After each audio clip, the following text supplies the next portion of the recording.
Hi, this is Melissa Jackowski, and today I'm going to show you how to make a quick and easy, inexpensive dessert in a pinch.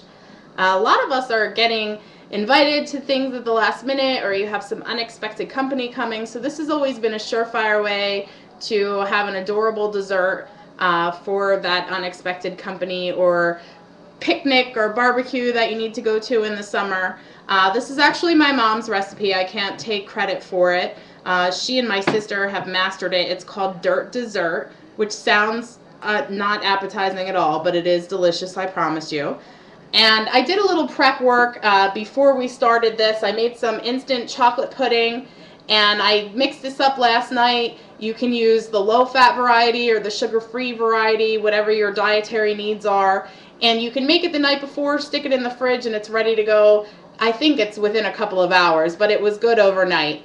Another thing you're going to need is some generic or basic Oreo cookies, and you're going to want to crumble them up into just small cookie crumbles. I actually use two different kinds. I like to use the chocolate as well as the vanilla, and that's just to give it some different texture and different color in the dessert itself, because you're actually going to see the layers. What we're going to start off with is just your basic. This is just a small wine glass. The good thing about this dessert is it can be made in individual proportions, or it can be made in one large pot, and you'll see at the end how it's going to look cute either way. So the first step in this is to take your already prepared chocolate pudding, and I like to use a small spoon while putting it in. That way you don't get a lot of the chocolate up around the sides. That really sort of takes away from the look of the dessert. And we're going to put about 2, maybe 3 nice heaping tablespoons in there, and just sort of bang it to make it even on the bottom. That also releases any of the air bubbles that could be in the way. Then take some of your vanilla cookies, and you're going to put a couple good heaping spoonfuls of that in there, and you want to make sure that you have enough that you can actually see the separate layers of the dessert. Then we're going to go back to the chocolate instant pudding. And another way this can be made, which was really adorable this summer, is with vanilla pudding. And what I used was vanilla, the low-fat variety, and then I also took the vanilla cookies and made almost look like a beach scene. It looked like beach sand in the glass. And then I actually topped it with some picks that I found at the dollar store that just had little beach balls on the top of them, and it was really cute for the summer, and we actually used it for my little cousin's party, and it was a big hit with all the kids. I think kids also like to get their little individual proportions.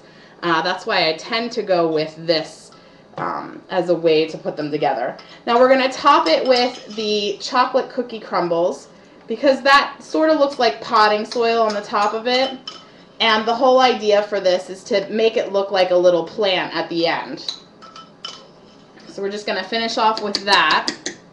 And again, this is really inexpensive to make and can be made so quickly. And it's always a big hit. Now what we're going to do is top it off once you're all through with it. And you can fill that up as much or as little as you like. I like to use the little orchids because I love the color and they happen to be my favorite flower. But they always look very pretty. And another thing that we've done in the past for different parties and events that we've held is actually made little centerpieces for your table out of the desserts. And this is also good if you're going to have unexpected company, or you have somebody coming into town and you just want something a little festive for the table.